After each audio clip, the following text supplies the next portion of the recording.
Olá, a aula de hoje é sobre as atividades administrativas do Estado. Vamos falar sobre o serviço público. O serviço público foi, sem dúvida nenhuma, a grande atividade do Estado a definir, inclusive, o direito administrativo. A sua importância é tamanha que, mesmo nos momentos atuais, nos dias de hoje, se fala em transformação a respeito da noção de serviço público, se fala em reformulação da noção de serviço público, mas continua-se a privilegiar a noção de serviço público como um dos elementos fundantes do direito administrativo.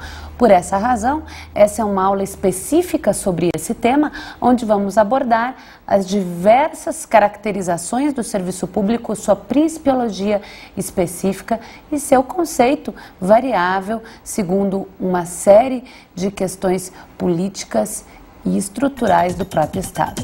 Vamos, portanto, ao conceito de serviço público.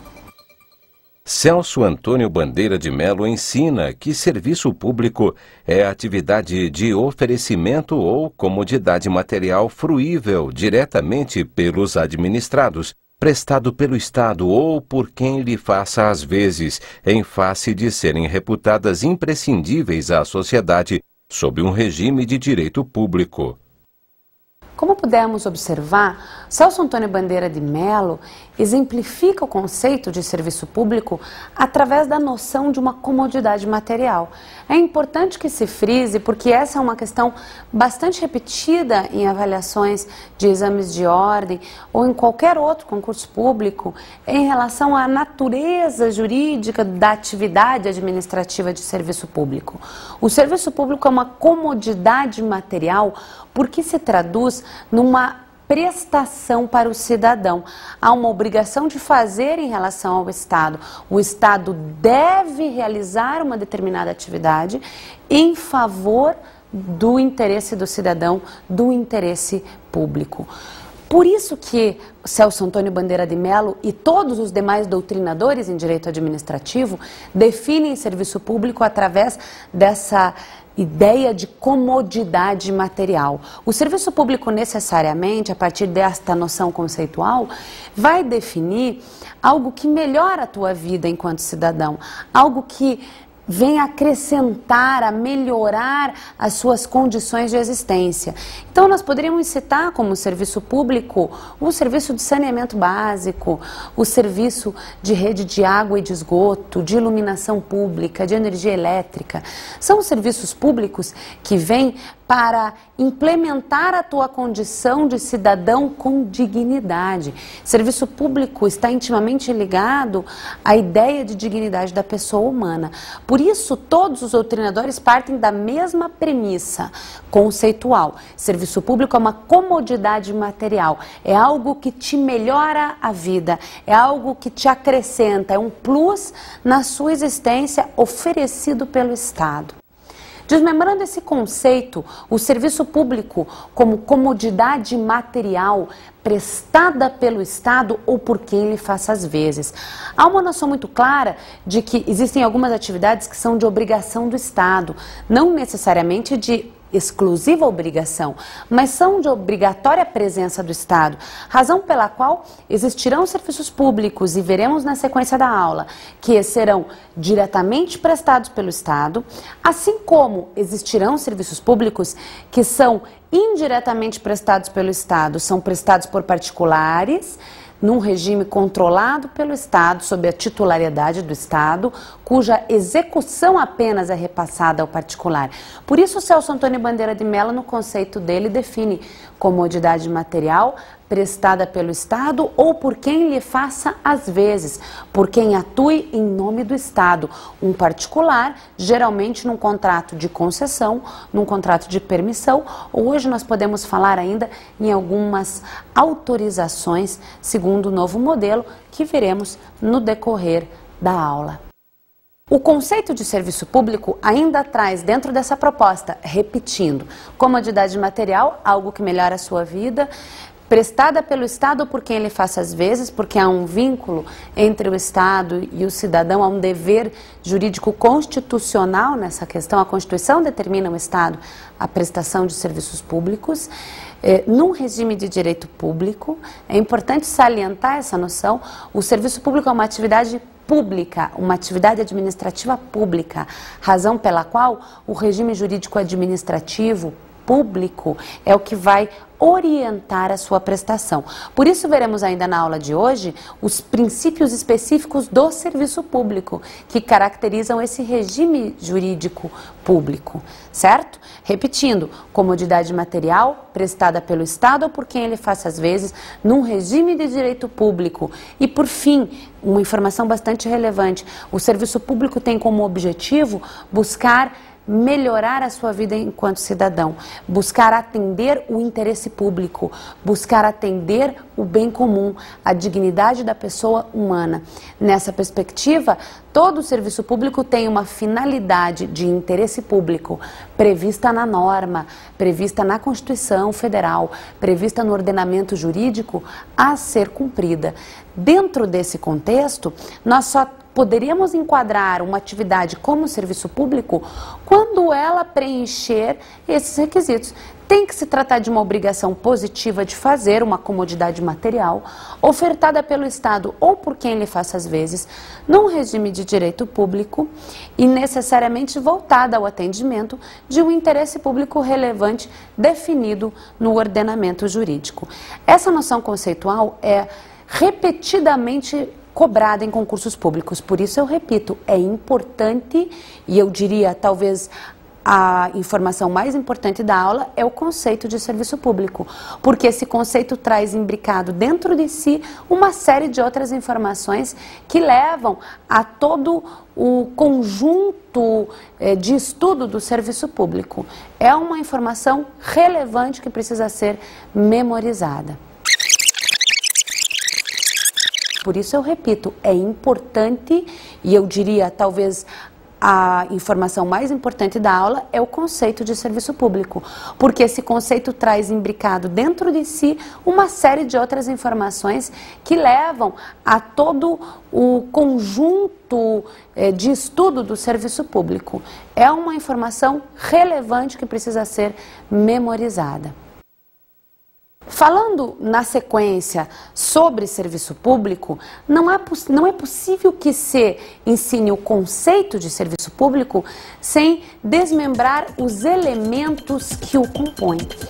O serviço público envolve a ideia de prestação. É importante que venha à cabeça do aluno que quando se fala em serviço público do Estado, está a se falar de uma prestação positiva. De uma prestação positiva para atender um interesse público relevante. Esta prestação positiva é permeada de 3 elementos fundamentais que caracterizam os elementos do serviço público. Vamos a esses elementos. Traduzem-se, portanto, como podem observar, em 3: essencialidade, vínculo com o Estado e regime jurídico de direito público. Vamos estudar cada um deles para que possamos entender adequadamente essa matéria e fixar esses 3 pontos que são os mais relevantes da aula. Nesse momento, eu diria a vocês que o serviço público é o grande tema do direito administrativo, porque é o tema em transformação. E as transformações estão ocorrendo nos elementos conceituais da noção, exatamente porque há uma transformação muito grande do contexto onde esses serviços públicos são inseridos. Essencialidade, o primeiro elemento, diz respeito a uma opção política da Constituição do ordenamento jurídico de uma maneira geral. O serviço público sempre, para que seja considerado como tal, deve ser entendido como essencial. É importante que se entenda que essa essencialidade não diz respeito a algo pessoal ou individual de cada ser, de cada cidadão. Não é o que é essencial para o João ou para a Maria que vai ser considerado como serviço público. A essencialidade é um valor definido com parâmetro constitucional. Temos como serviço público essencial hoje saúde, educação, moradia, transporte coletivo, saneamento básico, só para citar alguns. Portanto, a opção da essencialidade é definida no ordenamento jurídico. Ela não passa por um critério pessoal ou individual do cidadão. Ela é definida especialmente na Constituição e também na legislação infraconstitucional. Não há que se falar em serviço público sem um elemento da essencialidade. Para que possamos simplificar, eu poderia dizer que tudo que é essencial à dignidade da pessoa humana é serviço público. O segundo elemento é o vínculo com o Estado. Esse é um elemento de profunda transformação nos dias de hoje. Basicamente, para fins da análise que estamos fazendo em relação apenas ao exame de ordem, é preciso que se memorize que esse vínculo com o Estado, ele originalmente poderia ser de três espécies. Um vínculo direto, que é um vínculo do Estado prestador de serviço público. O próprio Estado presta o serviço público, por exemplo, através do oferecimento da saúde num hospital público, de propriedade e titularidade do próprio Estado. Mas nós também temos uma segunda hipótese de vínculo, que é o vínculo indireto, que é prestado através de particulares. O Estado transfere não a titularidade continua nas mãos do Estado, sob domínio estatal, mas ele transfere a execução daquela atividade para um particular, num regime contratual de concessão ou de permissão, e estabelece quais são as regras, quais são as metas, quais são os requisitos naquela prestação. Ele apenas delega a execução da atividade, mas não delega a atividade em si, que continua sendo de titularidade estatal, certo? Então, o vínculo é direto, onde o Estado propriamente presta o serviço público pela sua própria estrutura. Nós vimos em organização administrativa as estruturas, autarquias, fundações públicas, empresas públicas ou sociedades de economia mista. E também o vínculo indireto, onde o Estado não usa da sua estrutura, mas contrata um particular para que ele execute o serviço público em nome do Estado. Por isso o conceito remete àquela noção de comodidade material prestada pelo Estado ou por quem ele faça às vezes. Este é o segundo elemento, portanto, vínculo com o Estado. No contexto de transformação do Estado, da administração pública, este vínculo hoje pode ser também entendido como um vínculo de regulação. O Estado não é mais o prestador do serviço público direto ou indireto, ele transfere essas atividades para os particulares e ocupa o papel de regulador dos serviços públicos. O terceiro elemento é o elemento regime jurídico de direito público. O regime jurídico do serviço público é o público, é o de direito administrativo e não admite nenhuma hipótese de flexibilização. Para que uma atividade administrativa seja entendida como serviço público, ela necessariamente precisa ser prestada num regime de direito público com uma principiologia específica que trataremos a seguir. Se aquela atividade for prestada num regime de direito privado, ela passa a não ser mais serviço público. Ela não admite mais esta caracterização. O regime jurídico de direito público caracteriza o serviço público e marca a sua conceituação. É ele que define a atividade como serviço público. Não é possível que uma atividade administrativa privada, num regime de direito privado, possa ser entendida como serviço público. Finalizamos, portanto, os três elementos principais do serviço público, seus elementos conceituais importantes e que precisam ser memorizados, e eu vou repetir uma última vez: essencialidade, vínculo com o Estado e regime jurídico de direito público. Na sequência, vamos falar sobre a escola francesa do serviço público. A escola francesa do serviço público, ela deu origem ao próprio direito administrativo. A bem da verdade que o direito administrativo, como um ramo autônomo do direito, ele passou a ser profundamente desenvolvido a partir dos estudos feitos por Léon Duguy ou por Gaston Gese dentro da proposta da escola francesa do serviço público. A escola francesa entendia que toda atividade administrativa reduzia-se ou conduzia ao conceito de serviço público. Havia, portanto, uma conformação ou talvez uma coincidência entre as noções de direito administrativo e de serviço público. Todo o direito administrativo reduzia-se no serviço público. É a partir desta proposta de identificar quais eram as atividades que poderiam ser caracterizadas como serviço público que o direito administrativo nasce. A informação talvez relevante que possa ser colocada é que existe dentro da doutrina um paradigma, que é o arrêt blanco, né? O caso de uma menina que foi atropelada por um vagão de uma manufatura de tabaco, de responsabilidade estatal à época na França. E o Conselho de Estado francês entendeu que a indenização àquela menina deveria ser de responsabilidade do Estado, porque aquela era uma atividade que, à época, era considerada serviço público. Todo o direito administrativo, portanto, foi aplicado naquele caso, porque a atividade foi entendida como serviço público. A Escola Francesa do Serviço Público, ela teve um papel importantíssimo dentro do direito administrativo, porque ela é o marco fundante do direito administrativo. É a partir da Escola Francesa que o direito administrativo aparece como um ramo autônomo, com uma principiologia específica. Era a noção de serviço público que a Escola Francesa trazia, que viria a definir a aplicação desse regime de direito público, dessa principiologia específica e, portanto, afastar a incidência das regras de direito privado, certo? A Escola Francesa de Serviço Público, portanto, o que eventualmente pode cair numa prova de exame de ordem será em relação a perguntas envolvendo Duguy e Gese, no que se refere ao conceito de direito administrativo. O serviço público era a razão de ser da administração pública e era a partir da noção de serviço público que se conceituava o próprio direito administrativo, definindo inclusive a jurisdição administrativa. Toda vez que se entendesse que uma atividade administrativa era serviço público, ela não iria para a justiça comum e, portanto, não seria julgada pelas regras de direito privado. Ela seria encaminhada para o Conselho de Estado francês, para o contencioso administrativo, e seria julgada segundo regras especiais de direito público. Em síntese, essas são as informações relevantes no que se refere à Escola Francesa de Serviço Público.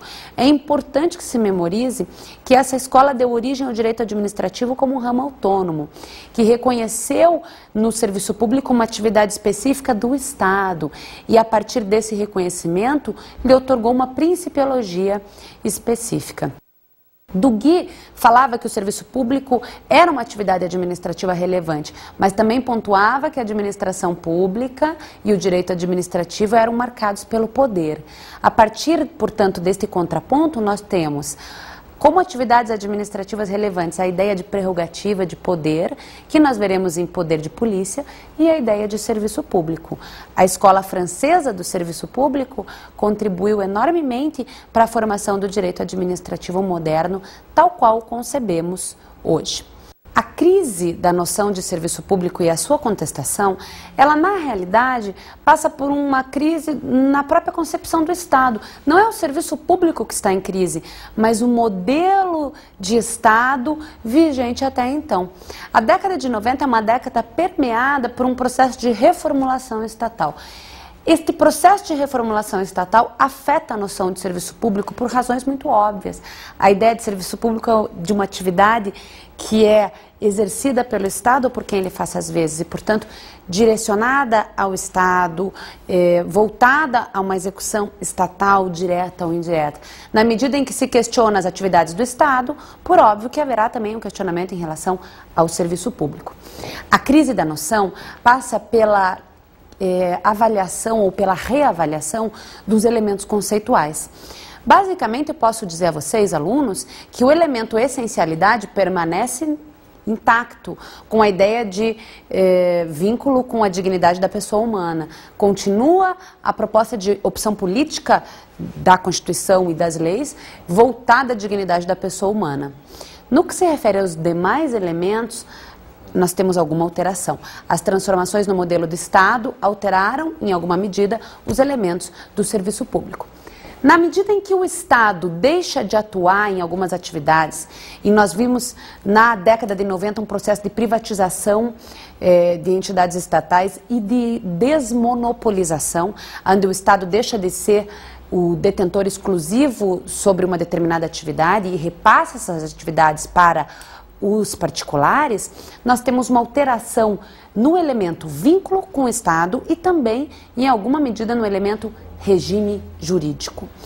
No elemento vínculo, nós encontramos a principal das alterações nessa proposta de crise da noção de serviço público e de sua contestação.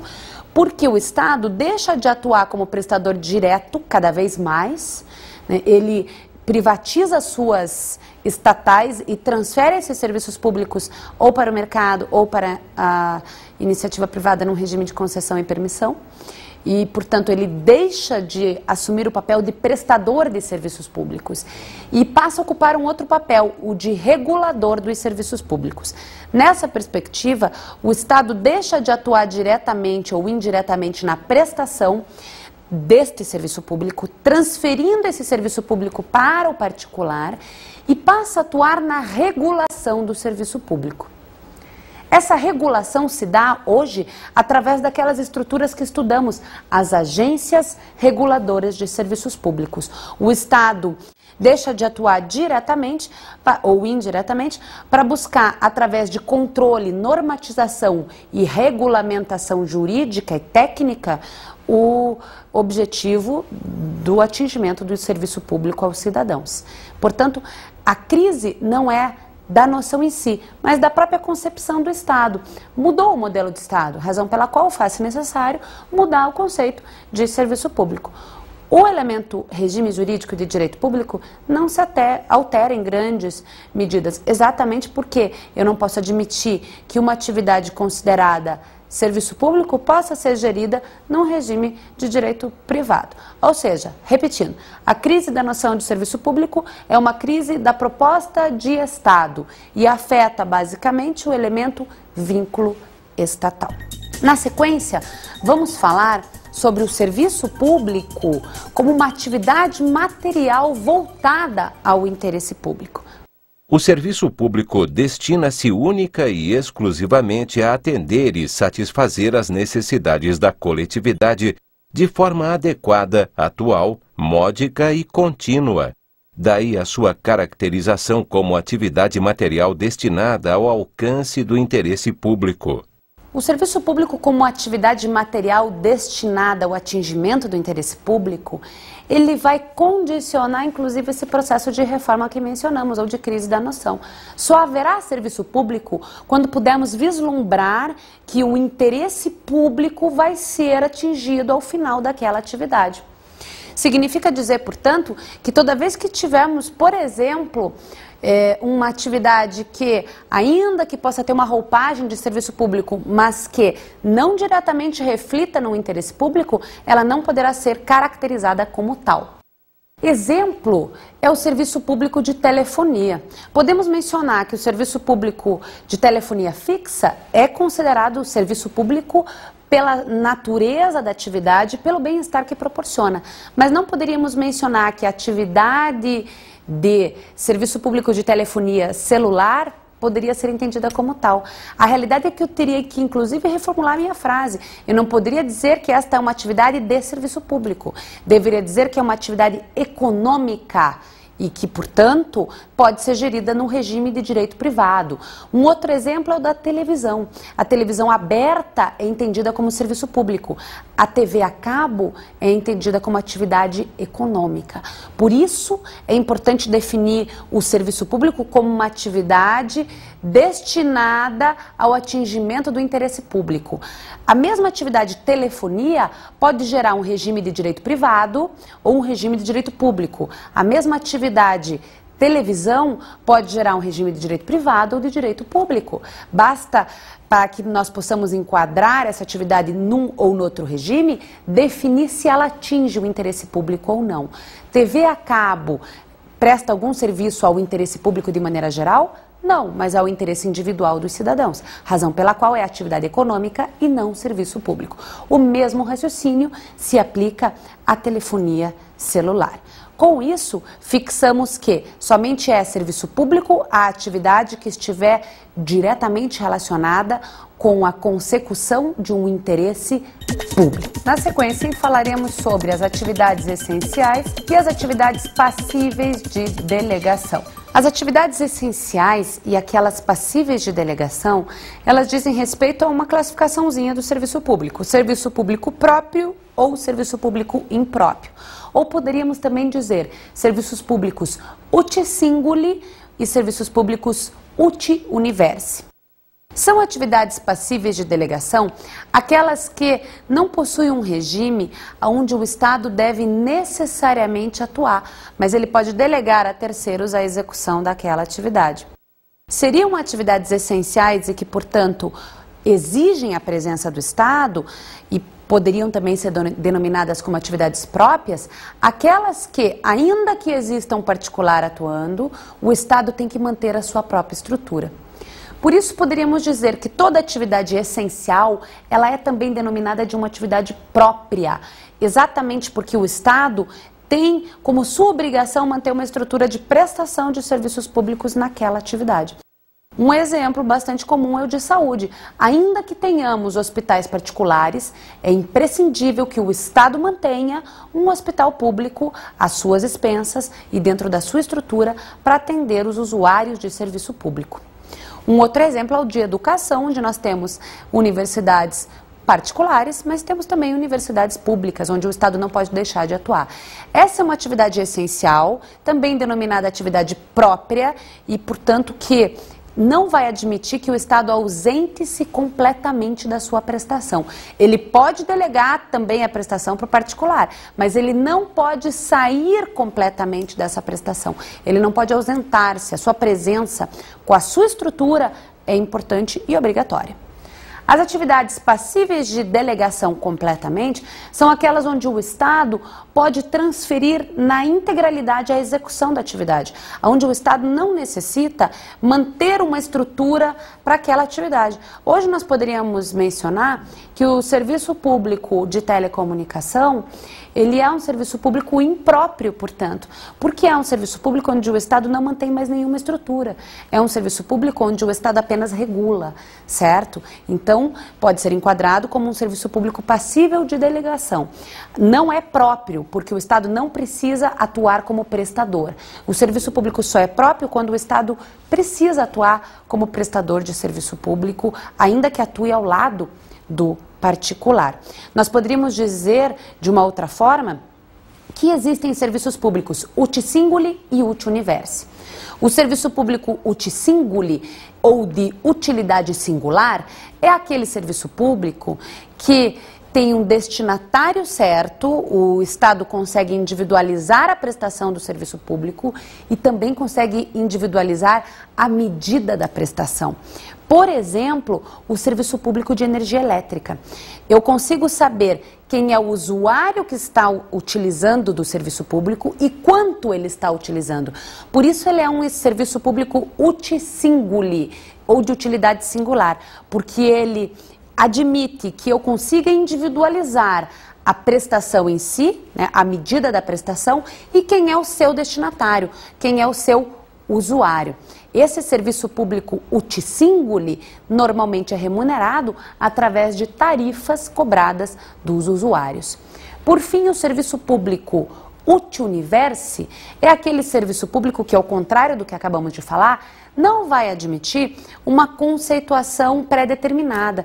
Eu não vou conseguir estabelecer quem é o usuário de serviço público ou qual é a medida da sua prestação. É um serviço público que é oferecido de forma generalizada, sem que eu consiga individualmente saber quanto cada um utiliza, como e onde e quem é esse usuário de serviço público.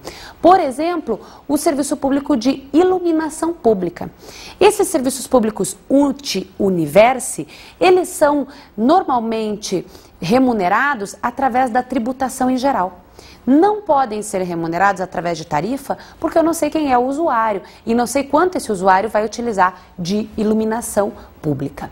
Com isso, encerramos o ponto atividades essenciais e aquelas passíveis de delegação.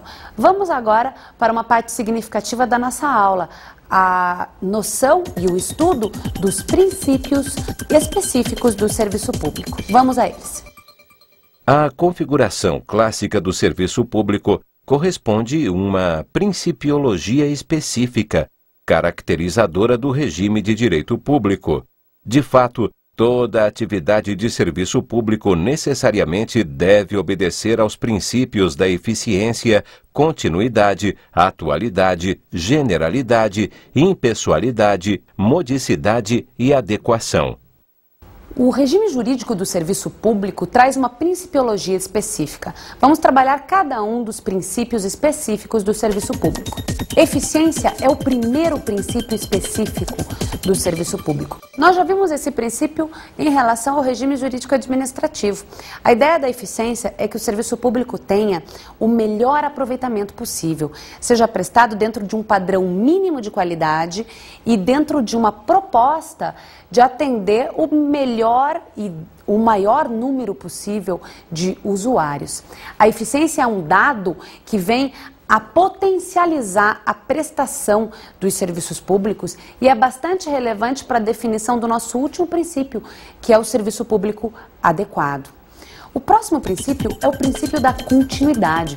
Esse princípio da continuidade, ele vai definir o serviço público a partir daquele primeiro elemento, o essencial. Se a atividade é considerada essencial, se a atividade, portanto, é considerada pelo ordenamento jurídico como imprescindível à dignidade da pessoa humana, essa atividade não pode sofrer interrupção.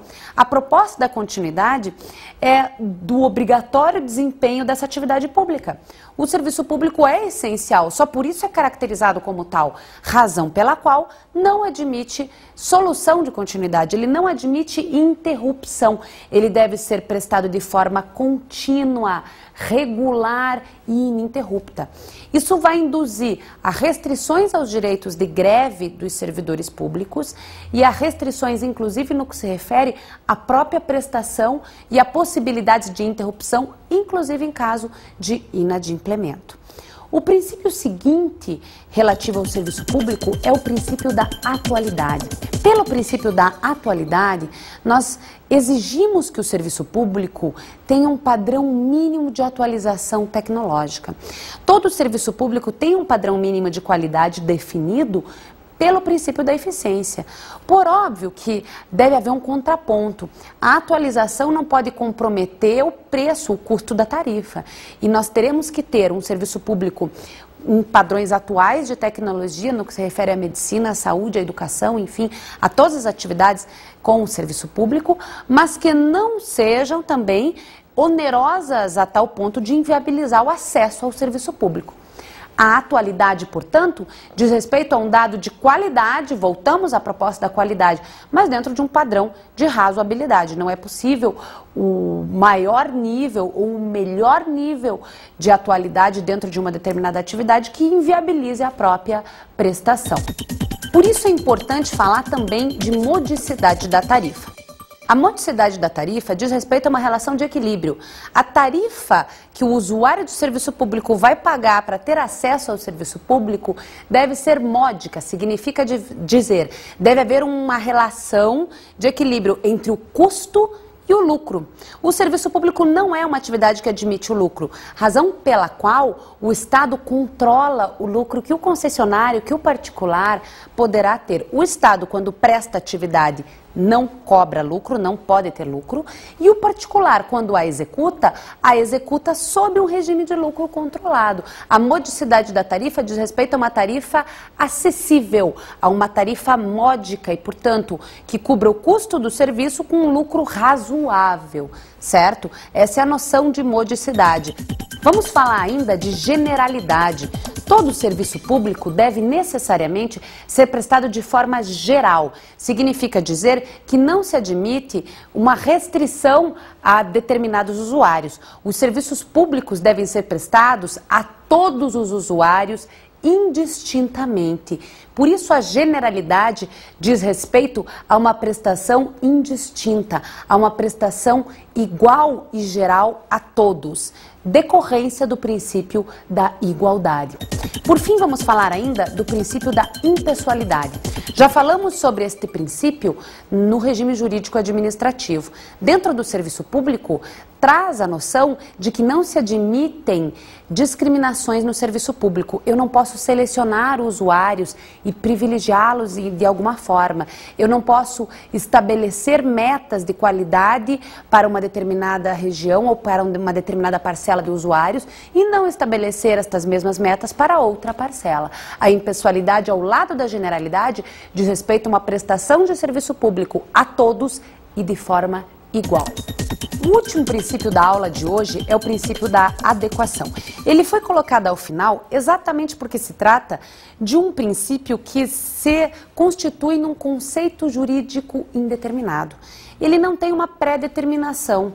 Ele vai ser composto a partir dos princípios e dos conceitos dos demais princípios. Um serviço público adequado é um serviço público eficiente, atual, módico, regular, contínuo, impessoal, genérico. Um serviço público adequado, portanto, é a síntese dos demais princípios do serviço público. É um conceito jurídico indeterminado ligado à ideia de qualidade. O serviço público terá qualidade quando for adequado e será adequado quando for geral, impessoal, contínuo, módico, atual e, portanto, quando preencher todos os requisitos ou todos os elementos dos demais princípios do regime jurídico específico do serviço público. Com isso, encerramos a aula de hoje, cujo tema era o serviço público, e vamos para a nossa dica de estudo.